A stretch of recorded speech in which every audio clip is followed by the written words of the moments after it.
It's harvest time, and Japanese farmers gather their crops for the rice market in Kyoto.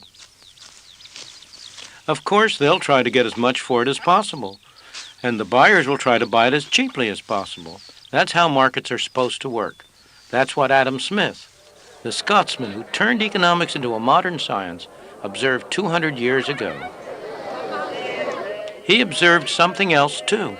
In every country, it is always and must be in the interest of the great body of people to buy whatever they want of those who sell it cheapest. The proposition is so very manifest that it seems ridiculous to take any pains to prove it. Nor could it ever have been called in question had not the interested sophistry of merchants and manufacturers confounded the common sense of mankind. Their interest is, in this respect, directly opposite to that of the great body of people.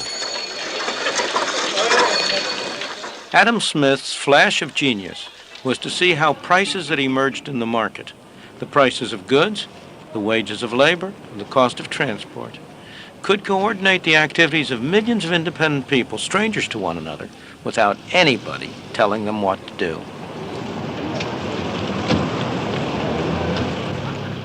His key idea was that self-interest could produce an orderly society benefiting everybody. It was as though there were an invisible hand at work. The invisible hand is a phrase that was introduced by Adam Smith in his great book, The Wealth of Nations, in which he talked about the way in which individuals who intended only to pursue their own interests were led by an invisible hand to promote the public welfare, which was no part of their intention. He was talking about the economic market, about the market in which people buy and sell. And he was pointing out that in order for a butcher or a baker or a candlestick maker to make an income, he had to produce something that somebody wanted to buy. And therefore, in the process of promoting his own interests, of looking to his own profit, he ended up serving the interests of his customers. When Adam Smith published The Wealth of Nations, Britain was still largely a rural and placid place. But the Industrial Revolution was already getting started, and standards of life were beginning to rise. One obstacle was that trade with other nations was still tightly controlled. Merchants in the home market had persuaded the government of the day to impose heavy duties and taxes on all foreign imports in order to ensure themselves a protected market.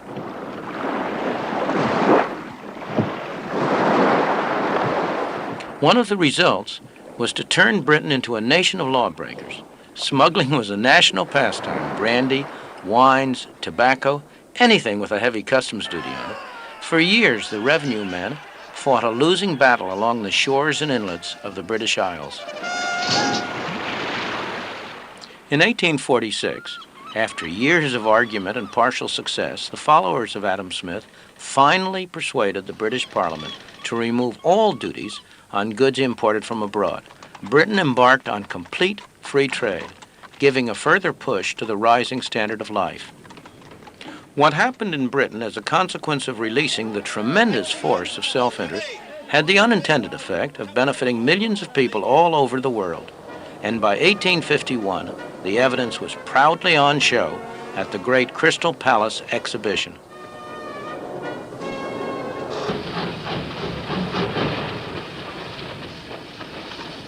Free trade enabled Britain to become the workplace of the world.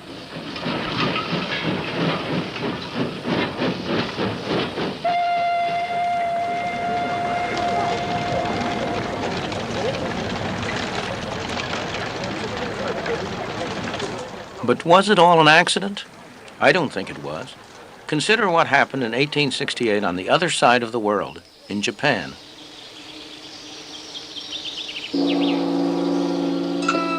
For the preceding 300 years, the Japanese had lived in almost complete isolation.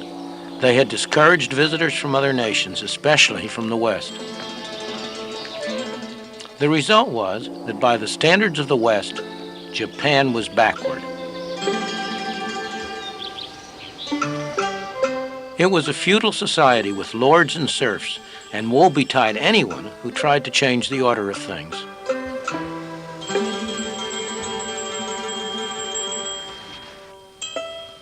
Women were third-class citizens. In 1868, a new generation of rulers decided that the time had come for Japan to make contact with the outside world. And with the arrival of the first foreign traders from the West, things began to change. The Japanese followed the British trading pattern because Britain was the leading nation of the world. So free trade came to Japan. Japan became a magnet for other people's ideas and developments. One of the first traditional industries to feel the effect was weaving. From Europe, the Japanese imported the jacquard method, a way of programming a loom to control the accuracy of the weave and so to standardize output. Workers did well in the new atmosphere, and so did their employers.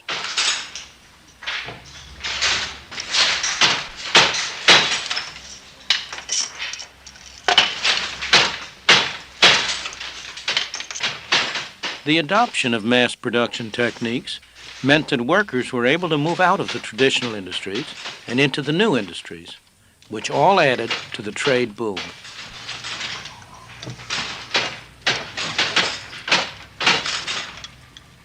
None of us can help being affected by the intellectual atmosphere that we breathe. In the middle of the 19th century, when Japan ended her self-imposed isolation and entered the modern age, it never occurred to her leaders to follow any other course than that of free enterprise and free markets. That was the intellectual atmosphere of the time, created by Britain's success in applying the principles of Adam Smith. In 1948, when India achieved independence, her leaders had all been trained in Great Britain. They had sat at the feet of Harold Laski and his associates at the London School of Economics, or of their counterparts at Oxford and Cambridge. It never occurred to them to follow any other course than that of central planning and government control. That was the intellectual atmosphere of the time. And the intellectual seed took root. As it grew, it needed to be honored, even worshipped. Every year on the anniversary of Gandhi's birth, people all over India do just that. In homage to the great Mahatma, they sit and spin, using methods handed down through the centuries. But it's more than just a symbol of honoring the past. It typifies the policy that they are actually following. The new government in 1948 decided that India's traditional weaving industry and its workers should be protected from 20th century industrialization. What were the consequences of that policy? This is India today, 30 years after winning independence. And these are scenes in a very typical Indian community, one of thousands.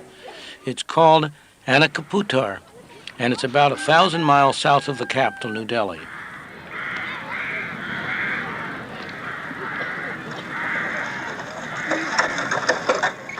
This is not the kind of life the government intended to perpetuate, but it is one result of their policy. By subsidizing the cotton that the villagers spin and the cloth that they weave, they made it difficult for modern industry to develop.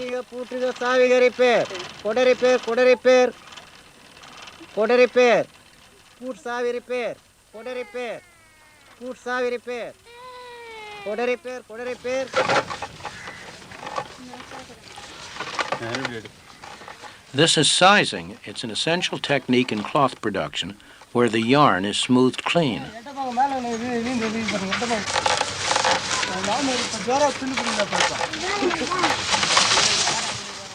A modern machine could do the same thing in 1/100th of the time. The result of government planning to modernize industry is that the number of handlooms roughly doubled in the first 30 years after India's independence. Today, in thousands of villages throughout India, the sound of handlooms can be heard from early in the morning till late at night. In this village alone, there are more than 3,000 handlooms in operation. Since 1948, 3 generations of villagers have sat at these looms, making cloth with patterns that never vary, using methods that never change. There's nothing wrong with this activity, provided it survives the test of the market, provided it's the way in which these people can use their abilities and their energies most effectively. After all, in Japan, where the government has not specially encouraged the handloom industry, there remains a very small but very productive handloom segment. The trouble here is that this industry exists only because the government has subsidized and supported it, because it has, in effect, imposed taxes, direct and indirect, on the rest of the people of India, people who are no better off than these people are, in order to enable this activity to continue. Other industries, both textile industries and industries of a variety of kinds, have been restricted, explicitly kept back, prevented from providing more productive employment in order to make room for this industry. The effect has been to inhibit the development, to prevent the growth, to prevent the dynamic activity that could otherwise develop out of the energies and abilities of the people of India.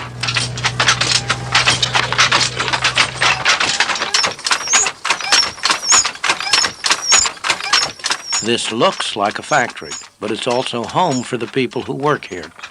When they're not sitting at their looms, they eat and sleep in a corner of this hut.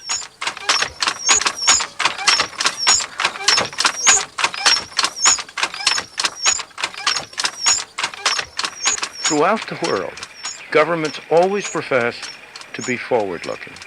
In practice, they are always backward-looking, either protecting the industries that exist or making sure that whatever ventures they have decided to undertake are encouraged and developed. This occurs at the expense of the kind of healthy development of new, dynamic, adaptive industries that would surely occur if the market were allowed to operate freely, if it were allowed to separate out the unsuccessful ventures from the successful ones, discouraging the unsuccessful and encouraging the successful.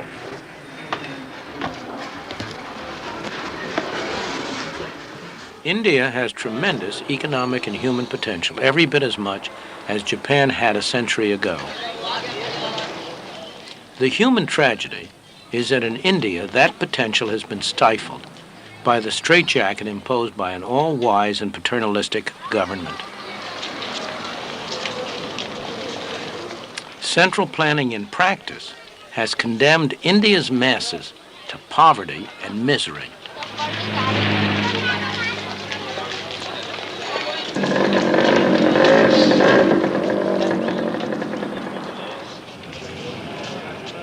We know what has happened in Japan. Free trade set off a process that revolutionized Japan and the lives of its people. Improvements in material well-being went hand in hand with the elimination of the rigid social structure of a century ago. It's no accident. As always, economic freedom promotes human freedom. And in the meantime, what has happened to the Japanese weaving industry?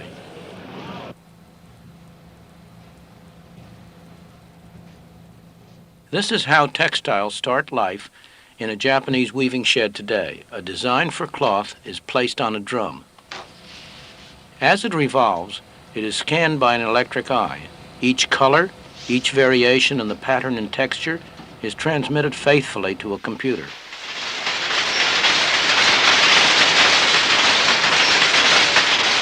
It's all that the modern loom of Japan requires.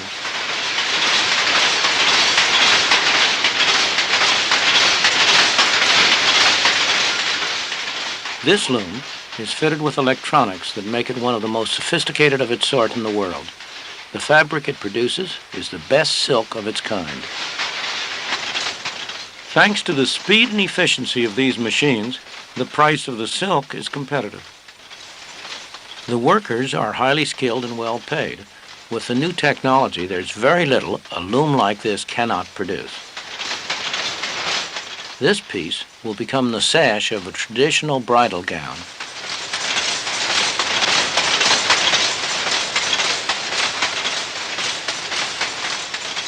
These are machine-made products, but by any standards, they are beautiful.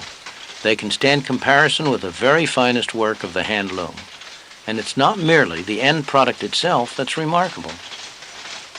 The sophisticated technology which was developed to make all this possible has been adapted to other processes, part of the self-generating development under free enterprise. And it all stems from an ancient traditional industry, weaving, that imported a new method for controlling its looms when Japan turned to free trade more than a century ago. Yet, believe it or not, many still maintain today that markets cannot be left to operate freely, that they must be controlled by government. This dockside is in Scotland. A British government, a socialist government, decided that its role was to protect the workers here from competition. So down there in Govan shipyards, they're building these vessels for the Polish government. To get the order, the British government is using the money of British taxpayers to subsidize the work. In other words, British people are making these ships in order to sell them at a loss to the Poles. Not only the Poles, but also we in America benefit from this kind of philanthropy. The steel industry in the United States makes a fine product. Other countries do too. And their steel is often cheaper, sometimes because their taxpayers subsidize it. So why shouldn't the American consumer buy steel wherever he can get it cheapest, at home or abroad? The American steel industry works very hard, trying to persuade us that it's not in our self-interest to buy in the cheapest market. They urge the government to restrict what they call unfair competition, though of course they recognize that there are dangers in this. The dilemma of asking our government for assistance in this problem of unfair competition bothers many of us because the sword does cut both ways. But we believe that what we have attempted to do is far different than the kinds of direct government involvement that occur in many of the foreign nations around the world, where the governments provide direct financial assistance in the form of either ownership or loans or subsidies in some fashion or another. What we have attempted to do is simply to get our government to enforce United States laws against unfair competition that have been on the United States books. We draw a clear distinction between that and, for example, the several $100 million that the French government has granted to the French steel companies, or that the British Steel Corporation has received $1.3 billion for capital investment this year. So that while we are uneasy in any way interfacing with our government in what we traditionally believe are the free enterprise prerogatives, yet what we're only asking for is that the government enforce the laws that our Congress has passed. And I'm not sure that that's really any different than asking someone to arrest someone that commits a crime. I don't think we would be accused of being reactionary if we reported somebody who was stealing to the police, if it were in violation of a U.S. law. We think that we're doing exactly the same thing when we bring cases against foreign producers who we believe are violating U.S. laws.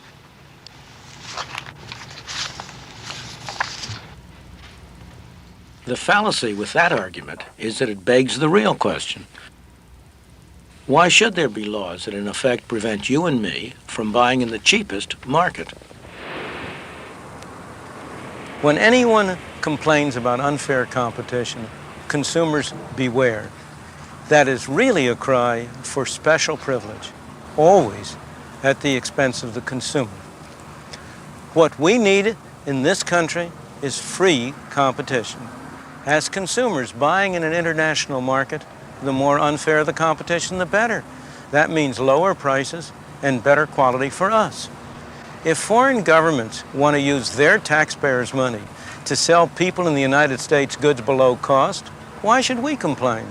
Their own taxpayers will complain soon enough, and it will not last for very long.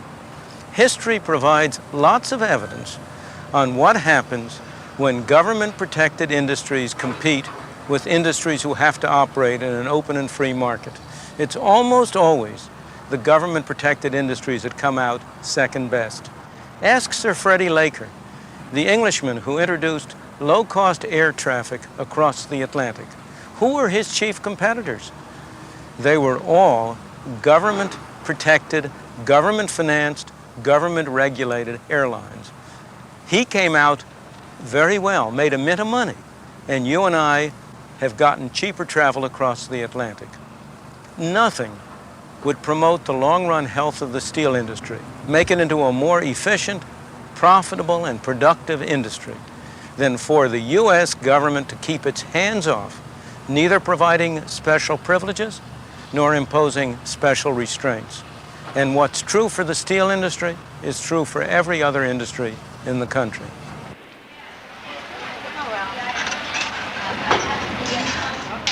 These women work in an industry that so far hasn't asked for special protection, the silicon chip industry.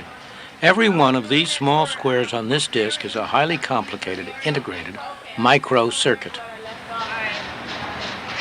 An American technician examines them for defects. It's highly skilled work, and she's had a lot of training. When she's done her job, the rejects will be separated from the rest, and the good circuits will be packed up and sent halfway round the world to Malaysia. The product of American technological skills returns looking like this. Each microcircuit has been enclosed in ceramic by a Malaysian worker who is highly productive at this sort of work, but the Malaysians are not able to test their products. So back they come here to America to be fed into these machines. American engineers are good at producing sophisticated machines. In an operation that lasts a fraction of a second, these machines can test every circuit, can grade it for quality, and then can sort it into one of 6 different categories of reliability. The invisible hand in this free market has done wonders for both the American girls and their Malaysian counterparts.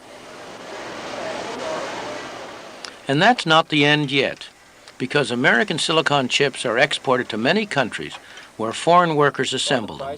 The final product is then returned to our stores so that you and I, the consumers, can benefit from $10 calculators, as well as from a lot of other electronic devices that not long ago simply did not exist.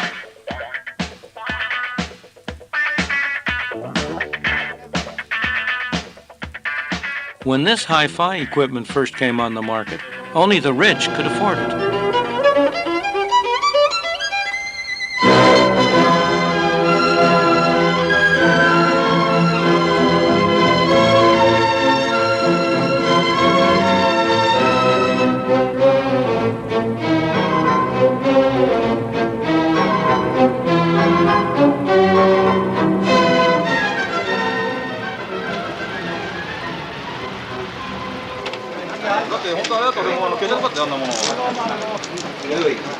But even when the international market in labor is seen to work to everyone's advantage, people still put up arguments against it. The usual argument against complete free trade is that cheap labor from abroad will take jobs away from workers at home. Well, what is cheap? The Japanese worker is paid in yen, and American worker is paid in dollars. How do we compare the yen with the dollars? We need some way of transforming the one into the other. That is where the exchange rate enters in, the price of yen in terms of the dollar. Suppose, at some exchange rate, Japanese goods are in general cheaper than American goods. Then we will be buying much from Japan and selling little to them. But what will the Japanese do with the extra dollars they earn? They don't want to buy American goods. By assumption, those are all dear. They want to buy Japanese goods, but to buy Japanese goods, they need yen. Calls will come in from all over the world to places like this, offering to buy yen for dollars. But there will be more offers to buy yen than to sell yen. In order to get customers, those offering to buy will have to raise the price. The price of yen in terms of dollars will go up. As you remember, that is what happened in 1977 and 1978. By late 1978, it took 50% more dollars to buy a given amount of yen than it had taken a year earlier. But what happens when the price of the yen in terms of dollars goes up? Japanese labor is no longer so cheap. Japanese goods are no longer so attractive to American consumers. On the other hand, American labor is no longer so dear to Japanese. American goods are more attractive to the Japanese. We will export more to them. We will import less from them. New jobs will be created in export industries to replace any jobs that might have been lost in industries competing with imports. That is how a free market and foreign exchange balances trade around the world when it is permitted to operate.